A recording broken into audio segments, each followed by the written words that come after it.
Have you been waking up at 3 a.m. for no clear reason? Not once in a while. I mean, over and over again. If that keeps happening after age 60, it may not be just bad sleep. It may be your body giving you a very specific clue about your bladder, your breathing, your medications, your pain, or even the timing of your internal clock.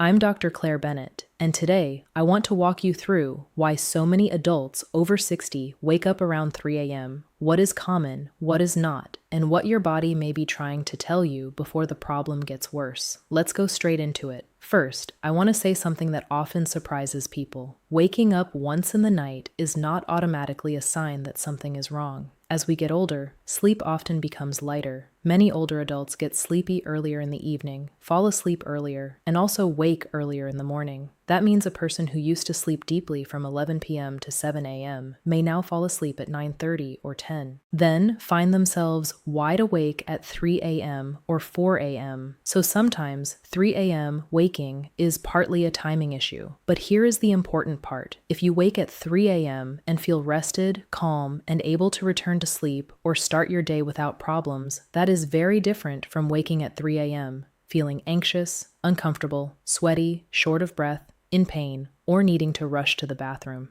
That difference matters. So I want to break this down into 5 groups because in real life, waking at 3 a.m. is usually not caused by one dramatic thing. It is often a pattern, and once you see the pattern, the next step becomes much clearer. Group number 1 is the most common. Your sleep is simply lighter and your body clock has shifted. This is where many people say, "Doctor, I fall asleep just fine. I just can't stay asleep." That sentence tells me a lot. When younger adults sleep, they usually spend more time in deeper stages of sleep. As people age, sleep tends to become shorter, lighter, and easier to interrupt. A noise in the hallway, a warm room, dry mouth, a little joint pain, a full bladder, or even worry from the day before can be enough to bring you fully awake. And once you are awake at 3 a.m., your mind may suddenly become very active. You start thinking about your lab results, your bills, your daughter's marriage, your knees, that odd symptom you felt yesterday, whether you forgot to take a pill, whether you did take a pill, and before you know it, your body is lying in bed, but your brain is running a marathon. This is one reason 3 a.m. feels so personal and so mysterious. The waking may start with a small physical trigger, but the staying awake part often becomes mental. I see this a lot in older adults who are physically tired but mentally alert at night. A simple example is a retired man who spends much of the day indoors, dozes in his chair around 5 p.m.,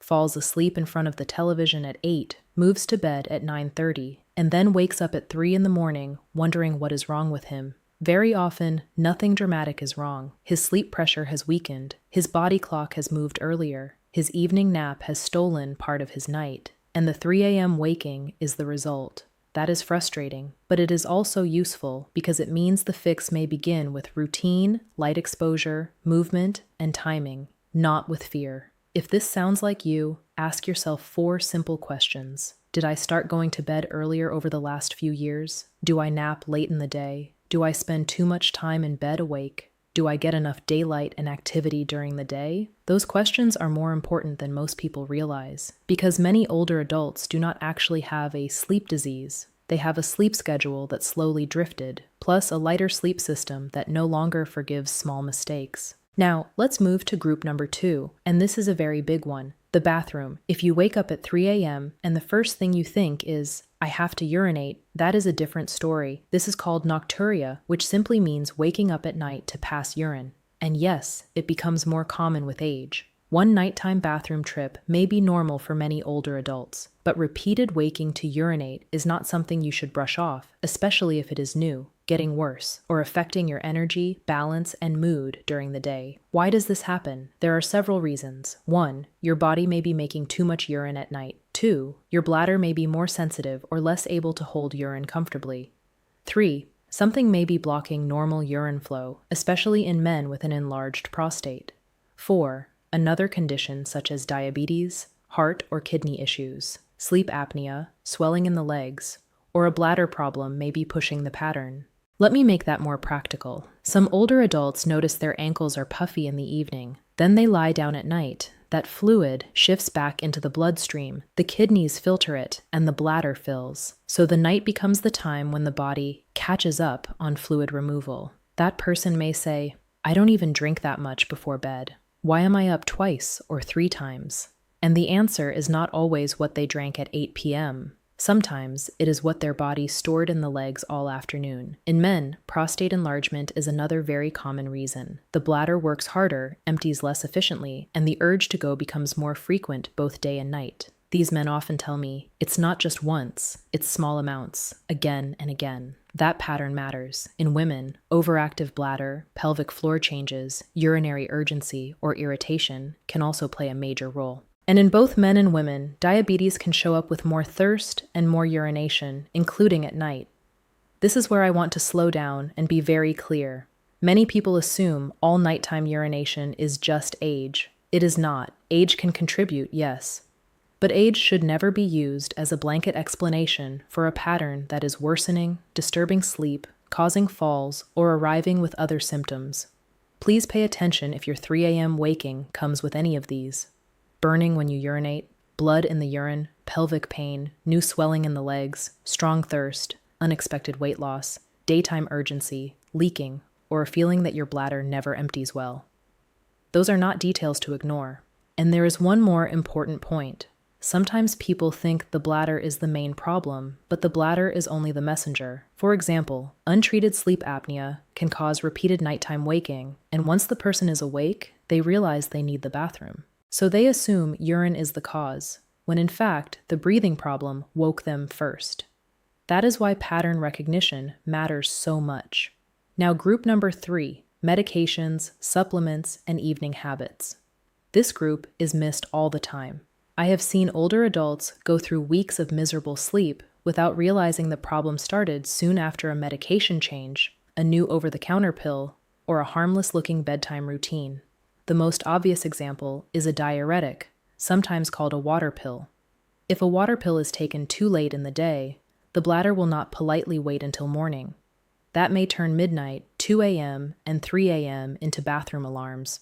But water pills are not the only issue. Some cold and allergy medications can be stimulating. Some products marketed for nighttime use can leave older adults groggy, confused, or dry-mouthed, which can actually worsen sleep quality. Some antidepressants, steroids, breathing treatments, pain medicines, and even supplements can interfere with sleep or change nighttime alertness. And older adults are often more sensitive to medication side effects than they used to be. That is why I never want you to make medication changes on your own, but I do want you to ask one very smart question. Could the timing or type of one of my medicines be contributing to these 3 a.m. awakenings?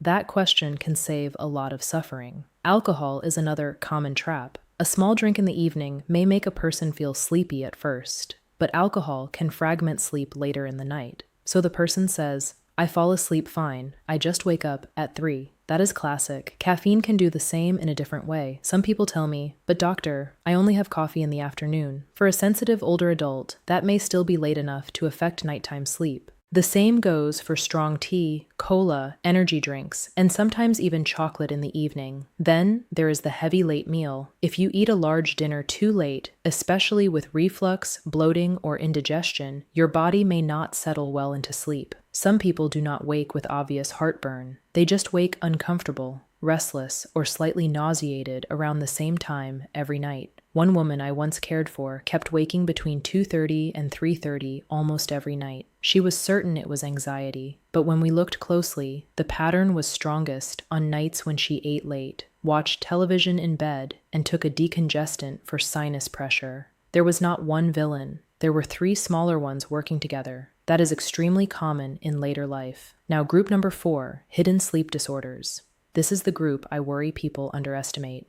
If your body is waking you at 3 a.m. because your breathing is interrupted, or because your legs are giving you an unpleasant urge to move, or because your sleep is repeatedly being broken by a condition you cannot fully see, then no amount of just relax advice will solve the real problem. Let's start with sleep apnea. Sleep apnea means breathing repeatedly becomes very shallow or stops briefly during sleep. Risk goes up with age. Some people snore loudly, some gasp, some wake with a dry mouth or morning headache, some just feel unrefreshed and tired during the day. And here is the key point. Many people with sleep apnea do not know they have it. They may not remember waking, they just know they are exhausted, foggy, irritable, or awake in the night over and over again. A spouse may say, "You stop breathing," but not everyone has a spouse in bed to notice that. So sometimes the clues are indirect. High blood pressure that is hard to control, daytime sleepiness, falling asleep in a chair, waking with choking, or nighttime urination that seems out of proportion. If you wake at 3 a.m. with a pounding heart, a choking sensation, or shortness of breath, please do not just label that as stress. It may be stress, but it may also be a sleep-related breathing problem that deserves proper evaluation. The second hidden disorder is restless leg syndrome or nighttime limb movement problems. Older adults often describe this in everyday language, not medical language. They say, "My legs feel jumpy. I get a crawling feeling. I cannot get comfortable. The minute I lie still, my legs bother me. I have to move them or rub them."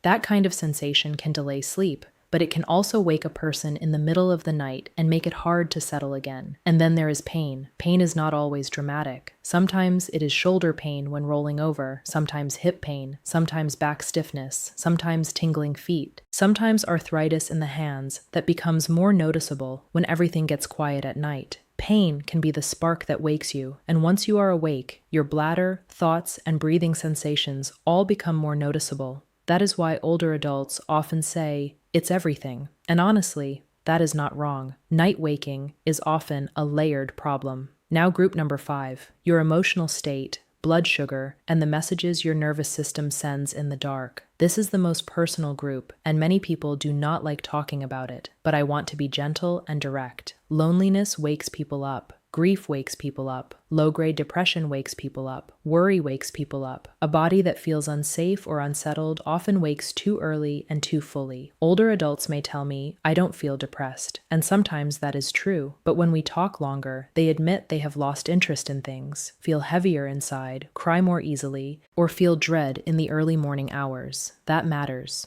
Early morning waking can sometimes travel with depression or chronic worry, not always, but often enough that it should be part of the conversation. Then there is blood sugar. If blood sugar is running high, some people urinate more, feel more thirsty, and wake more often at night. If blood sugar drops too low in someone using certain diabetes medications, nighttime sweating, shakiness, vivid dreams, or abrupt waking can also occur. I do not want you to panic every time you wake sweaty. A warm room can do that. Heavy blankets can do that. Stress can do that. But if sweating, trembling, hunger, or intense nighttime restlessness keeps repeating, especially in a person with diabetes, that pattern deserves attention. Your body usually repeats what matters. That is a sentence worth remembering. Now at this point, you may be wondering, "All right, doctor, how do I know whether my 3 a.m. waking is mostly harmless or whether it deserves a proper workup?" Here is the simple way I frame it. It may be more of a routine and aging issue if you fall asleep very early, you nap late, you spend too much time indoors, you doze in a chair at night, you wake once, and you do not have major daytime symptoms. In that case, your sleep may be lighter and earlier than it used to be, but not necessarily dangerous. It deserves adjustment, not alarm. But I want you to take the pattern more seriously if you wake multiple times every night, you cannot fall back asleep, you are very sleepy in the daytime, you snore or gasp, you wake short of breath, you have new leg swelling, you feel burning or pain with urination, you see blood in the urine, you are more thirsty than usual, you have morning headaches, you are falling, you are getting confused, or your sleep changed suddenly after starting or changing a medicine. That is the moment to stop guessing. Now, let's talk about what you can actually do, because information is useful only if it helps you tonight. Step 1. Do not chase the problem emotionally at 3 a.m. When people wake and immediately think, "Oh no, here we go again," the body often becomes even more alert. Try replacing panic with observation. Ask, "What woke me this time? Was it urine, pain, heat, a dream, dry mouth, a noise, a choking sensation, a racing mind?" You are not trying to solve your whole health picture at 3 a.m. You are gathering clues. Step 2, keep a simple 7-day sleep and wake diary. Write down what time you got into bed, what time you think you fell asleep, what time you woke, whether you got up to urinate, what you ate and drank in the evening, whether you napped, and how you felt the next day. If you do this honestly for 1 week, patterns often appear that memory alone will miss. Step 3, look at timing. Try not to go to bed too early just because you are tired or bored. A calm bedtime is good. An excessively early bedtime can create an early morning wake window. Try to get daylight in the morning. Try to move your body during the day. Try to keep naps earlier and shorter. Try to keep caffeine earlier. Try to avoid alcohol close to bedtime. Try to avoid large late meals and large amounts of fluid late in the evening. Notice I said large amounts. I am not telling older adults to dehydrate themselves. That can create other problems. I am talking about smarter timing, not harsh restriction. Step 4. Review your medications with a clinician or pharmacist, not just what you take, but when you take it. That includes prescriptions, over-the-counter sleep aids, pain relievers, cold medicines, bladder medicines, supplements, and anything you started in the last few months. Step 5. Pay attention to your body in the daytime. Good nighttime evaluation begins in daylight. Do you doze off while reading? Do you wake with headaches? Are your ankles swollen by evening? Are you thirstier than usual? Do you feel sad, flat, or overwhelmed? Do your legs feel creepy or restless when you sit quietly? Do you snore? Has anyone noticed pauses in your breathing? These are not random questions. They help sort out whether the issue is mainly schedule, bladder, breathing, medication, pain, or mood. There is another pattern I want you to notice. Some people wake at 3 a.m., look at the clock, and stay in bed for the next 2 hours getting more frustrated. Others wake, use the bathroom, come back, keep the lights low, avoid checking messages, and drift off again. Those 2 nights do not feel the same to the brain. The clock itself can become part of the problem. If you repeatedly teach your brain that 3 a.m. is the hour of frustration, your nervous system starts preparing for it. That is why I often tell older adults, if you are fully awake for a long stretch, do something quiet and dimly lit until you feel sleepy again. Do not turn the night into a struggle match. And let me say one more word about falls. This issue is not only about feeling tired the next day. Night waking can be dangerous when it combines with poor balance, sleepiness, dark hallways, throw rugs, or urgency to reach the bathroom. A person who is half awake, wearing loose slippers, rushing because they are afraid of leaking urine, is at real risk for a serious fall. So if you are getting up at night, make the path safer. Use a clear walkway. Use a stable nightlight. Keep glasses, cane, or walker where you can reach them. Sit for a moment before standing if you tend to get dizzy. These may sound like small details, but small details prevent big injuries. I also want to mention one mistake I see often.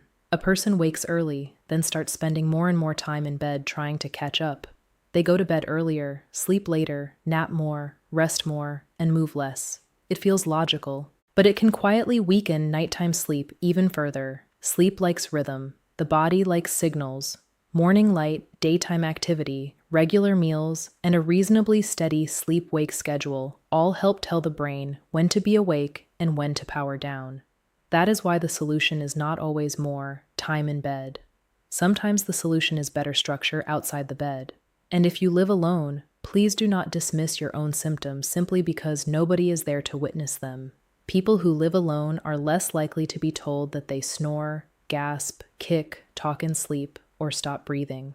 So you may need to rely more on morning clues: dry mouth, headache, unrefreshing sleep, excessive daytime fatigue, or a pattern of waking with your heart pounding. Those are still clues. They still count. One last practical rule. If a symptom is new, persistent, and unexplained, write it down and bring it to your appointment exactly as it happens in real life. Do not just say, "I sleep badly." Say, "For the last 6 weeks, I wake around 3 a.m. almost every night. Usually I urinate once, sometimes twice. My ankles swell by evening. I feel tired by 10 a.m. My husband says I snore. This started after my blood pressure pill was changed." That kind of description helps a clinician far more than a vague sentence ever could. And finally, please know when not to wait. If your nighttime waking comes with chest pain, severe shortness of breath, fainting, new confusion, fever, painful urination, blood in the urine, or signs of very high or very low blood sugar, that is not a "let's watch it for a month" situation.